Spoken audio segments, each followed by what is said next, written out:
Bismillahirrahmanirrahim. Uhayyikum tahiyatan islamiyatan 'indillah. Assalamualaikum warahmatullahi wabarakatuh. Alhamdulillahil mahmudi ala kulli halin, al-mawsufi bi sifatil jalali wal kamal, al-ma'rufu bi mazidatil in'ami wal ifdal. Ahmaduhu subhanahu wa ta'ala wa huwal mahmudu ala kulli halin. Asyhadu an la ilaha illallah wahdahu la syarika lahu dhul 'azamati wal jalal, wa asyhadu anna Muhammadan 'abduhu wa rasuluhu wa khaliluhu shadiqul maqal. Allahumma shalli ala abdika wa rasulika Muhammadin wa ala alihi wa ashabihi khairus sahbihi wa alihi wa sallim tasliman katsira. Amma ba'd, sadaqallahul 'azim wa sadaqan nabiyyil karim raghaman liman jahada wa kafara. Yang sama-sama kita hormati Bapak Haji Herman Jaya selaku Ketua Masjid beserta seluruh pengurus yang lainnya. Mudah-mudahan beliau selalu diberikan keistiqomahan untuk terus mengajak kita semua menuju hidayahnya Allah Subhanahu wa taala. Amin ya rabbal alamin. Bapak Ibu hadirin jamaah salat subuh yang dimuliakan oleh Allah Subhanahu wa taala. Alhamdulillah, rasa syukur yang begitu besar kepada Allah, kita masih bisa bangun hidup, Pak.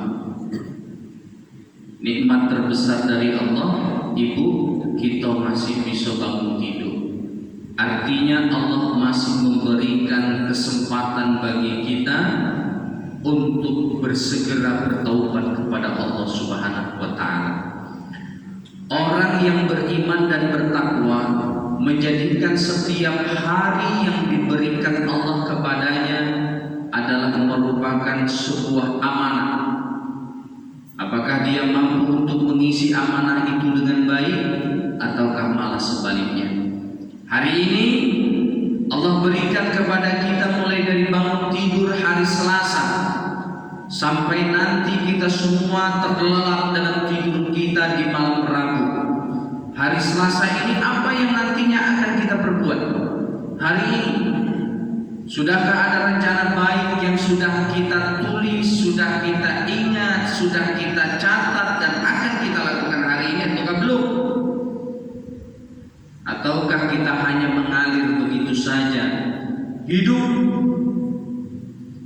seperti hewan, seperti binatang yang Allah beri kehidupan dengan mereka, tapi sayang mereka hanya hidup tapi tidak menggunakan hidupnya untuk beribadah kepada Allah Subhanahu wa taala. Oleh sebab itu hari ini mari tebarkan kebaikan. Banyak-banyaklah kita menebar kebaikan. Mudah-mudahan itulah nanti yang akan menjadi catatan amal kebaikan kita di sisi Allah Subhanahu wa taala. Amin ya rabbal alamin. Berselawat kepada Nabi Muhammad sallallahu alaihi wasallam dengan mengucap Allahumma shalli ala sayyidina Muhammad wa ala ali sayyidina Muhammad. Syafaat beliau kita harapkan, kita mencintai beliau. Almar'u ma'a man ahab. Seseorang itu akan bersama siapa yang dia cintai. Oleh sebab itu kalau cinta dengan Nabi Muhammad, maka lisan kita harus selalu terucap kalimat sholawat. Ini salah satu bukti bahwa kita mencintai beliau, menyayangi beliau. Lebih banyak mengingat beliau ketimbang mengingat yang lainnya. Makanya kita selalu berdoa, bermunajat, ya Allah, ketika Engkau beri hidup kami di dunia ini, maka ya Allah beri kami kesempatan untuk kami dapat berziarah ke makam Nabi kami sebagai wujud tanda cinta kami dengan beliau. Makanya ketika ada orang haji, umroh, mereka berjalan di depan Raudhah sambil mengucapkan salam dengan Nabi Muhammad, mereka menangis. Mereka menangis seakan-akan begitu dalam kerinduannya, menangisi seseorang yang belum pernah mereka lihat, mereka belum pernah bertemu dan berjumpa. Kitalah umat Nabi Muhammad SAW, umat yang oleh Nabi Muhammad sudah digambarkan. Apa kata Nabi Muhammad? Ummati. Siapa umatku ya Rasulullah? Yu'minu bi wa lam yarawni. Mereka beriman kepadaku walaupun mereka belum pernah bertemu dan berjumpa dengan. Ini kata Nabi Muhammad SAW. Bapak Ibu hadirin jamaah salat subuh yang dimuliakan oleh Allah Subhanahu wa taala, dalam kitab Al-Hikam, hidayah itu harus dicari dan dia bisa diberikan oleh Allah kepada seseorang yang dikehendakinya. Tapi lumrahnya adalah kita semua yang harus mencari hidayah itu. Karena kenapa? Karena hidayah yang Allah berikan kepada seseorang yang dia kehendaki ini sangatlah jarang dan sangatlah langka. Makanya Nabi Rasul di dalam Al-Quran itu oleh Allah diberikan dalam wahyunya itu apa? Engkau yang memberikan hidayah, kata Allah, menyampaikan hidayah. Tapi dalam ayat yang lain Allah berfirman, innaka latahdi, bahwa kalian semua itu bukan yang memberi hidayah, kata Allah. Jadi intinya bahwa hidayah itu harus dicari, dan ada juga hidayah yang Allah datangkan kepada seseorang yang dia kehendaki. Dalam Al-Quran surat Al-Fatir ayat 8 Allah Subhanahu wa taala berfirman, afaman zuyyina lahu su'a 'amalihi fa'arahu hasanan fa innallaha yudillu man yasha wa yahdi man yasha. Allah itu memberikan hidayah kepada orang yang dia kehendaki, dan ingat Allah pun menyesatkan orang yang dia kehendaki. Orang yang paling buruk dalam ayat ini adalah orang yang seperti apa? Orang yang menjadikan indah perbuatan buruknya dan mereka bangga dengan keburukan itu. Nauzubillah. Orang yang sudah terbiasa berbuat maksiat, Bapak Ibu, mereka akan nyaman dengan kemaksiatan. Kecuali ketika mereka itu segera mencari hidayah dari Allah, segera mendekat kepada Allah. Saya ingat ketika saya ngaji di Cirebon dengan Habib Baharu, beliau menyampaikan sebuah kisah. Apa kisah yang beliau sampaikan itu? Dulu ada seorang penjahat yang luar biasa jahat sekali. Jahat ya. Nodong, merampok, membunuh, semua perbuatan jahat itu dia lakukan. Dan dia senang dengan kejahatan itu. Sama dengan ayat ini. Dia begitu gembira dengan kejahatan yang dia lakukan ini. Bahkan mohon maaf, tidak luput seorang wanita pun dari matanya kecuali wanita itu dinodainya. Saking kejahatnya begini Pak. Nengok Tino, kalau dia hendak, Tino ini tidak luput dari pandangannya kecuali setelah dinodai. Tapi suatu saat orang yang terkenal sangat jahat dan semua orang menyatakan bahwa dirinya ini jahat, buruk. Suatu saat dia berjalan di tempat yang selama ini dia tidak pernah berjalan di tempat itu. Di mana? Di jalan masjid, jalan menuju masjid. Saat ketika beliau ini berjalan, melihat seorang wanita begitu cantik. Lalu wanita ini kan merasa takut. Karena kenapa? Kalau nengok rekam jejaknya, setiap lanang ini nengok betino yang dia senangi, maka pasti dinodai. Saking kejahatan. Maka perempuan ini begitu ketakutan. Tapi herannya hari itu laki-laki ini berpikir beda dengan hari-hari sebelumnya. Ketika dia nengok wanita ini, yang terbesit di dalam hatinya, aku pengen nikahi wanita ini. Belum pernah ketemu, belum pernah kenal, orang yang terkenal sangat-sangat jahat. Tapi detik itu terbesit di hatinya, aku pengen menikahi wanita ini. Aku tidak pengen menodai wanita ini. Maka dia mendekat dan disampaikan kepada perempuan tadi, wahai saudariku, aku ingin menikahimu. Yang Tino ini tadi nengok Tino mampir galak dinikahi dengan lanang model ini. Bener gak kira-kira?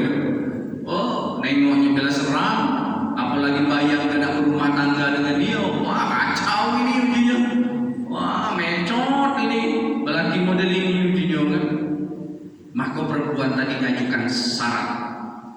Oke, kata perempuan ini, kalau kamu ingin menikahi saya, katanya, apa? Engkau sholat ke masjid 40 hari, sholat 5 waktu tanpa ada satu waktu pun yang terlewatkan. Kalau kamu ingin benar-benar menikahi saya, maka kamu harus menerima syarat dari saya ini, kata perempuan tadi. Maka dengan gagahnya dia berkata, saya sanggup melaksanakan sholat 40 hari 5 waktu di masjid. Oh, dengan gagahnya dia ngomong. Hari pertama dia berangkat ke masjid. Oh, habis sholat, selesai sholat sehari itu bangga dia lewat depan cewek kita itu. Hari pertama ledu isu akai kedua, ya kan? Hari kedua dengan bangganya setelah lewat bertemu dengan wanita tadi dia ngomong, dua akai kan? Dua akai. Hari ketiga dengan bangganya dia tetap ngomong,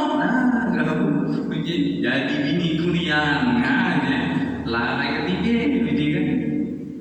Hari keempat, hari ke-25, begitu dengan bangganya dia ngomong, lah sudah 25 hari deh, tinggal dekat lagi di lapangan dia ngomong.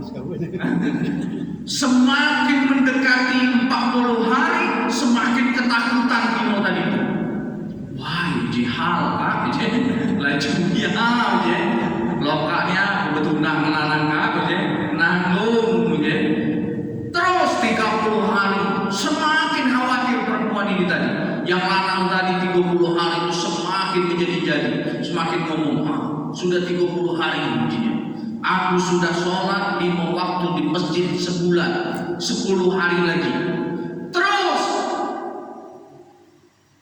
menginjak hari yang ke-39, dia terbangun malam,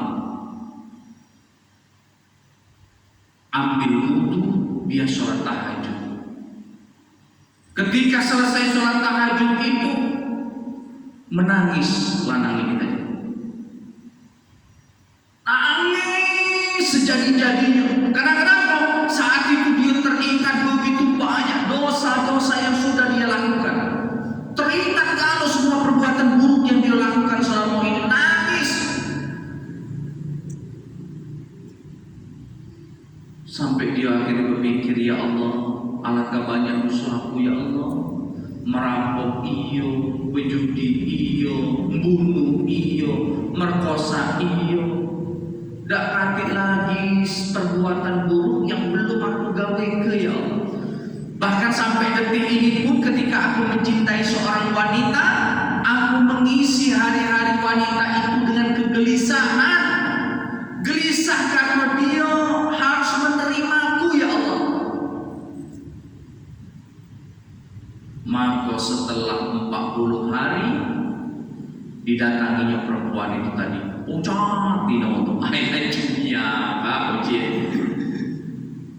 Setelah laki-laki itu datang kepada wanita itu, apa yang dia katakan? Wahai adikku, yang pertama kali aku ingin sampaikan adalah aku ingin minta maaf, karena aku sudah mengisi hari-harimu dengan kekhawatiran dan ketakutan. Karena aku tahu bahwa engkau tidak akan mau mempunyai sosok suami seperti aku. Yang kedua, aku berterima kasih engkau sudah mengenalkan diriku dengan Allah, yang telah mendekatkanku dengan Allah, yang telah memberiku jalan untuk mencapai, menggapai hidayah dari Allah Subhanahu wa Ta'ala.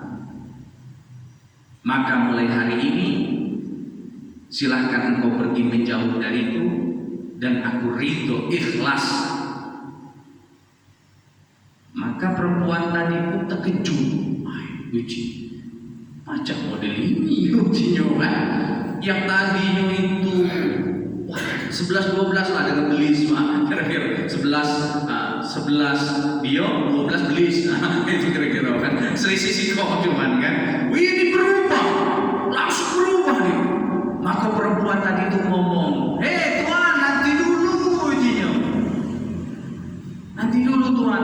Kalau Tuhan sudah mendapatkan Allah dalam diri Tuhan, kalau Tuhan sudah mendapatkan hidayah dari Allah dan begitu dekat dengan Allah, dan Tuhan berkata bahwa Tuhan semakin beriman dan bertakwa, ingat ciri orang-orang beriman dan bertakwa itu tidak munafik.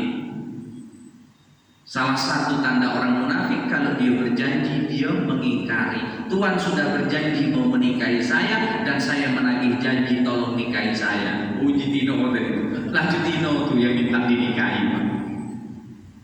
Allah dapat, perempuan yang dia inginkan dapat. Dalam kitab Al-Hikam ini diceritakan bahwa ternyata ini adalah proses mendapatkan hidayah. Hidayah bisa datang kepada kita lewat siapa baik, dalam kenyataan maupun tanpa dunia nyata. Ada sahabat yang dia mendapatkan hidayah itu bukan dari teguran manusia yang hidup seperti ini, ditegur melalui mimpi. Siapa contohnya? Contohnya Malik bin Dinar. Malik bin Dinar ini ditegur mendapatkan hidayah dari mimpi.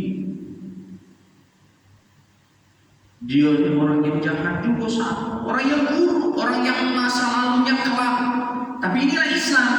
Islam itu kata Rasulullah tak memandang siapa kamu sebelumnya, tapi yang dipandang adalah kamu hari ini dan ke depan. Tinggalkan masa lalu yang buruk, tapi ke depan kau harus menjadi pribadi yang lebih baik. Sama Umar dulu yang mau membunuh Nabi, tapi Umar begitu dekatnya dengan Rasulullah. Malik bin Dinar seperti itu, luar biasa jahatnya. Dia punya anak bayi baru dilahirkan, meninggal.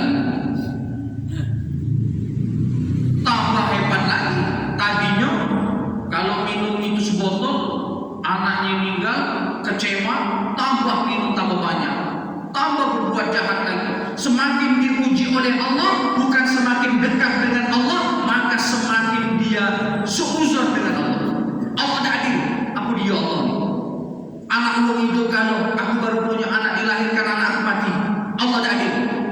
Allah tak adil. Aku kalau mau hidup ngomong itu, aku hidup aku salah. Allah tak adil. Terus yang timbul dari dirinya adalah seuzon sama Allah, berburuk sangka terus sama Allah, sampai pada akhirnya dia tidur. Ketika dia tidur tadi, dia mimpi. Apa mimpinya? Dikejar oleh ular yang sangat besar sekali. Ada ular besar yang ngejar dia, berlari dia. Ketika dia berlari menges, dia berlari, muncullah sosok orang tua pakai baju putih bersinar. Wong tua tadi ngomong, Malik bin Dinar, katanya, kau lari ke situ. Lari Malik bin Dinar ke situ, dikejar oleh ular besar itu, dikejar terus. Ujung-ujung itu kejar juga Malik bin Dinar. Uji wong tua pakai putih bersinar, kau nyumput di situ. Nyumputlah Malik bin Dinar di gua. Ular tadi tetap mencarinya, sampai pada akhirnya kakek ini ngomong, Malik bin Dinar, kamu masuk ke pintu itu. Maka Malik bin Dinar masuk ke dalam pintu itu, membuka pintunya dan masuk ke dalam ruangan itu. Ketika dia berada di dalam ruangan itu, dia nengok begitu banyak anak-anak bayi yang meninggal sebelum balik, anak-anak bayi yang meninggal ketika baru dilahirkan oleh ibunya. Maka berteriaklah dari ruangan itu salah satu anak bayi, ayah, katanya, sini ayah, katanya. Maka Malik bin Dinar pun mencari siapa yang memanggilnya. Maka nampaklah seorang anak bayi yang memanggilnya, ayah, sini ayah, mendekat sini ayah, aku akan melindungi wahai ayah. Maka Malik bin Dinar mendekat kepada bayi ini. Lalu dia bertanya, kamu siapa? Kata Malik bin Dinar. Apa jawaban anaknya? Aku adalah anak ayah, simpanan ayah, yang akan memberikan cahaya kepada ayah, menjadi simpanan pahala untuk ayah, yang akan menyelamatkan ayah dari siksa api neraka dan azab kubur. Siapakah kamu? Aku adalah anakmu yang ketika itu lahir dari rahim ibu dan meninggal sebelum aku balik.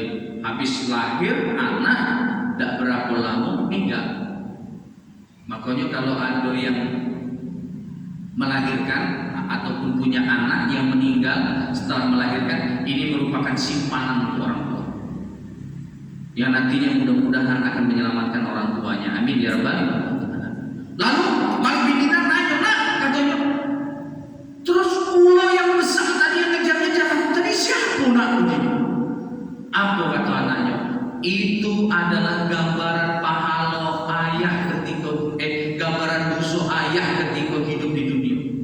Ular tadi itu gambaran perbuatan buruk ayah bapak ketika masih hidup di dunia. Sebesar itulah dosanya, seganas itulah dosanya. Terus aku nengok tadi ada orang tua, yang lampu jangan berbaju putih, nunjuk ke aku, lari ke sana, lari ke situ. Siapa orang tua itu? Apa kata anaknya? Orang tua itu adalah perbuatan baik ayah ketika ayah hidup di dunia. Kenapa dia begitu buruk, begitu tua, dan dia tidak bisa menyelamatkan aku karena saking kecilnya perbuatan baik ayah? Maka diibaratkan seperti orang tua itu, dan orang tua itu tidak punya kekuatan apapun. Mula tua, Pak, ngangkat meja tinggi, pinggang yang kena, nak mau tua, tidak segagah muda, berjalan tak secepat yang muda, berlari tidak sengebut yang muda. Namulah tua, bergoyang. Yang pentingnya apa? Cara untuk 3 langkah muda, selangkah wudhu. Itu gambaran pahala ayah ketika ayah hidup di dunia itulah. Dia tidak bisa berbuat apa-apa kecuali cuma sekedar nunjuk itu. Kamu lari ke situ Malik bin Dinar, kamu nyumput di situ Malik bin Dinar. Dia ingin menolong ayah. Tapi sayang, antara catatan keburukan sama kebaikan lebih besar keburukan. Ular itu begitu besar sampai tongkat kebaikan ayah yang dipegang oleh orang tua itu tidak bisa ngepu ular itu. Nak ngepu ular itu pun orang tua kebaikan ayah itu tidak cukup, saking kesedikitnya. Maka habis diceritakan itu terbangun Malik bin Dinar. Terbangun dari tidurnya, merenung dia, langsung diambilnya botol-botol minuman yang dia selama ini simpan. Dan sekarang ini gara-gara bir, itulah Pak, Malaka, Tua, apalagi Pak, macam-macam itulah minuman diambilnya, dipecahkan galau-galau botol-botol itu, dipecahkan semua botol-botol itu, menangis dia sejadi-jadinya, berangkat dia ke masjid. Sholat subuh di masjid. Awal asal dia bertaubat kepada Allah, diberi ketukan hatinya dengan hidayah melalui mimpi. Maka yang selalu kita harap selama ini apa? Hidayah. Hidayah dari Allah. Sama dengan nama masjid kita nih, Al-Hidayah. Mudah-mudahan kita semua dapat hidayah. Amin. Masuk masjid Al-Hidayah ini berharap dapat hidayah. Jangan berharap yang lain. Masuk masjid Al-Hidayah ini pengen ditengok bom kalau aku disoleh. Masuk masjid Hidayah ini kita berharap berguna aja kepada Allah agar Allah mengetuk diri kita dengan hidayah. Jangan sampai kita jadi seperti Malik bin Dinar tadi. Dan alhamdulillah Malik bin Dinar enak diketuk oleh Allah dengan hidayah lalu berubah. Kita Kita nih Pak, jangan-jangan sudah diketuk oleh Allah ibu berulang kali oleh Allah. Jangan-jangan kita ini sudah berulang kali oleh Allah diketuk kita nih. Wih, kamu banyak musuh. Kunjung kamu musibah ini agar kamu mendekat kepada Allah. Tapi kita lebih sibuk mikirin masalah ini, bahkan semakin jauh meninggalkan Allah. Sering Allah ketuk. Ketika didatangkan musibah dengan kita itu Allah kangen, Allah rindu. Si fulan, lalamu kamu tidak sujud, lalamu kamu tidak ke rumahku. Ayo sini dekat. Kadang-kadang Pak terbangun malam, jam 1, jam 2, jam 12, ibu terbangun tahu-tahu sudah itulah nak kencing kan ke kamar mandi. Allah lagi ngetuk itu, bangun. Aku rindu dengan rengean kamu, tangis kamu. Ayo bangun, kata Allah. Bangun. Maka dikasih kebel kencing bangun ke WC. Orang yang sadar bahwa itu ketukan Allah, habis dia ke WC, buang air kecil, ambil wudhu, dia sholat tahajud. Menunggu tidak sadar ke WC, selesai, guyur lagi. Tambah seru ngoroknya. Kadang-kadang malam dibangunkan oleh Allah itu merupakan sebuah ketukan dari Allah, petunjuk dari Allah bahwa Allah itu rindu dengan kita. Makanya Bapak Ibu, habis ini kalau agak malam terbangun, tahu-tahu jam 12 malam, yakinlah bahwa itu yang membangunkan adalah Allah. Segera ambil wudhu, segera sholat dan bermunajatlah kepada Allah. Saat begitu rindunya Allah dengan kita seorang hamba, maka terbuka pintu ars, terbuka pintu langit, dan apa yang kita mohonkan kepada Allah maka akan Allah Subhanahu wa taala kabulkan. Maka banyaklah berdoa. Apa doa yang harus kita perbanyak ketika kita hidup di dunia ini? Yang pertama, mohon ampunlah kepada Allah atas semua dosa-dosa kita. Yang kedua, perbanyak kita bermunajat kepada Allah agar Allah mengampuni dosa-dosa kita, orang tua kita, dan terus doa apa yang kita inginkan kepada Allah Subhanahu wa taala. Karena inilah jalan untuk mendapatkan hidayah. Kalau orang sudah dikasih hidayah oleh Allah, istiqomah dalam kebaikannya, setan takut. Setan itu takut. Nak digono mama nopo, wong ini bakal jadi membaik. Saya dapat cerita ketika saya ngobrol dengan Buya Yahya ketika di pesantren beliau di Al-Bahjah. 6 bulan yang lalu, 4 bulan yang lalu, ketika saya silaturahmi dengan beliau bercerita. Buya Yahya itu cerita ngasih ilmu, apa yang ilmu yang dia belikan. Dulu ujinya ada seorang pemuda yang belum niat nikah, yang dia masih gagal, tapi dia sudah diketuk oleh Allah dengan hidayah.